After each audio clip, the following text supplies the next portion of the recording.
Mindy, thank you for joining us. I know you've been with Parks and Rec for 11 or so years. What's been the biggest change in Parks and Rec in this department in your tenure?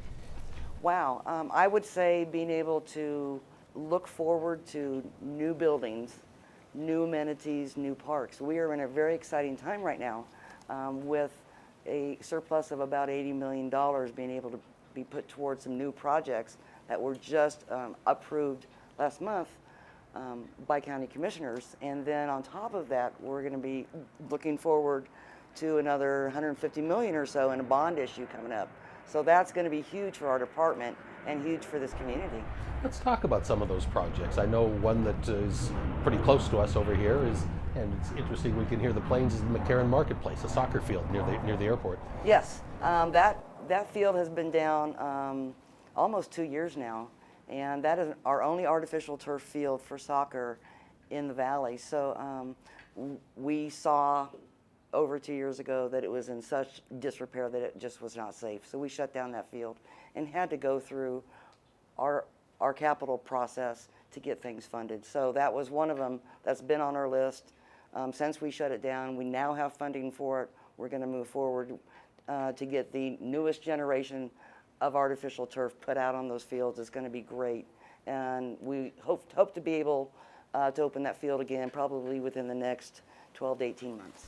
Tell me about some of the other projects. I know Hollywood Rec Center or Hollywood Park is on the list also? Both, actually. We're getting an expansion of our fitness room at the center, which is going to be exceptional. That is very heavily used, and we just need more space. We have run out of space. So we're getting some expansion on that. And then in the park itself, we're going to be doing some more trails, some more picnic areas, a dog park, some grass spots in there. So it's going to be a nice enhancement to that park site. Tell me about some of the other projects across the valley that you're excited about and that the commissioners are excited about. Well, even here at Sunset Park, we have some enhancements to our sand volleyball courts. We're going to be having some more seating, adding some shade opportunities for folks who are sitting to watch some of the games. Now, the sand at Sunset Park on those sand volleyball courts is of high grade, and I want to make sure everyone understands we're not changing that. We're still going to have the good sand, but we're going to be doing some enhancements around the courts to help that. So that's one that's very exciting. And then also at Horseman's Park, we have 2 arenas, and we're going to be able to finally get a shade structure over the Flamingo Arena. So that's exciting, and that's coming up. Again, we're starting multiple projects. We've got 47 projects that were just funded with that $80 million. And then, as we talked about, the next $150 million, we don't even have that list set out yet. There's a want list for sure. Every commissioner has items that they'd like to see, Parks and Recreation, comp planning. We all know what the projects are out there. It's just a matter of being able to prioritize them and say this one gets the funding next. And now, as the acting director of Parks and Recreation, you get to see a lot of this from the top. This must be an exciting time for everyone here in the department. Well, certainly, and as I really like to tout, we have great people doing great things throughout our entire department, and this is going to add to our ability to offer more services, to do more programming with more amenities, more services to the public. That's always a good thing. We are all very excited. And you're doing some non-traditional things. We talked a little bit about Horseman's Park and also the Clark County Shooting Complex, which is way out there on North Decatur. We go out there every month. They've got some amazing new programs just for women, but that's a place that maybe people don't first think about when they think of Clark County Parks and Rec. I think you're right, Randy. Certainly that's not the first thing. If you're not a shooter, that's not the first thing that you think of. But what's really exciting is right now is the shooting complex is undergoing a women's only program, and it's called the Annie Oakley Shooting Activity. And so they have women only go out there. You don't need to bring a gun. You don't need to bring any ammunition. You don't need to know anything about what you're doing. They're going to show you. They're going to put a gun in your hand, make you feel comfortable with it, teach you how to shoot. It's an ongoing program, and it's really growing in popularity. We've had to actually close it off because we've had so many people, and there's no cost for this program. It's the best thing of all. That's the best thing of all. Absolutely. Something else that's been non-traditional that we saw, I think maybe for the first time over at one of our newest parks is Siegfried and Roy Park, was a beautiful public art sculpture called Dream Machine by artist Wayne Littlejohn. Public arts in our parks are coming more of a fit. Why is that? Well, in 2013, the County Board of Commissioners approved a public art plan fund. So we have room taxes and ad valorem taxes that go into a separate fund to provide for public art.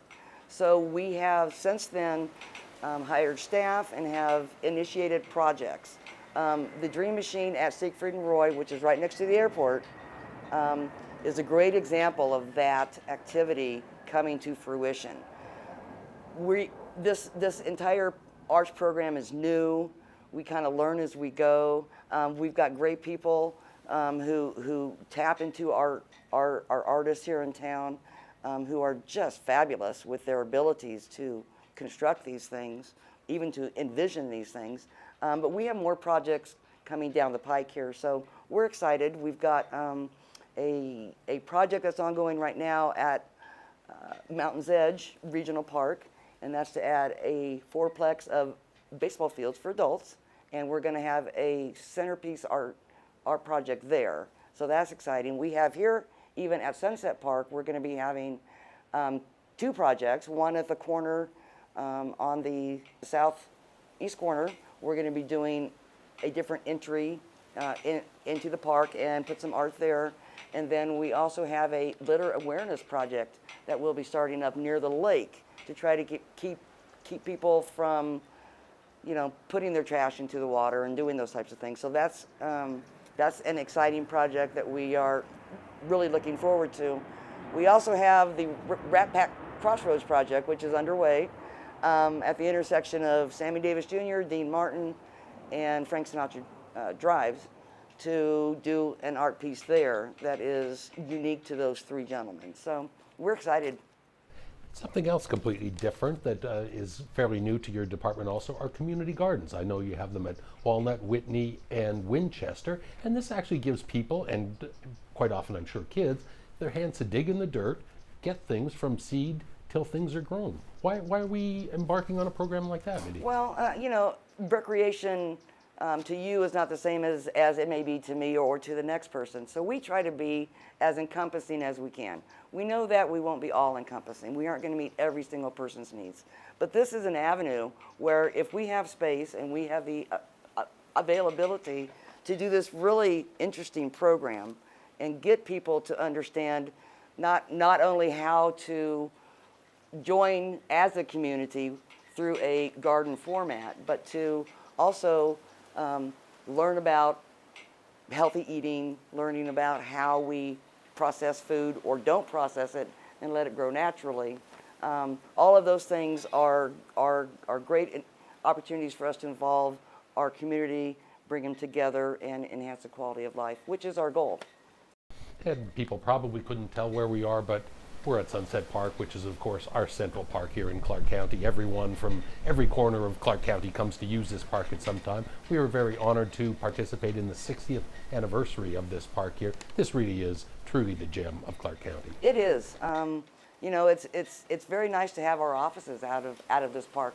I think that we're a lot more in touch with our community because we are in this park every day, and I find that to be very helpful. This is a well-loved park. It's a well-used park. Not everyone treats it as they should, and we deal with that certainly. But there's a lot of opportunities here at Sunset, and one of them is the upcoming Renaissance Festival, the Age of Chivalry. We like to call it Run Fair for short, but that is going to be on October 13th through the 15th. Prices for that are still relatively cheap. We have not raised that price for a little bit, so that is $15 for adults and $10 for youth and seniors at the door.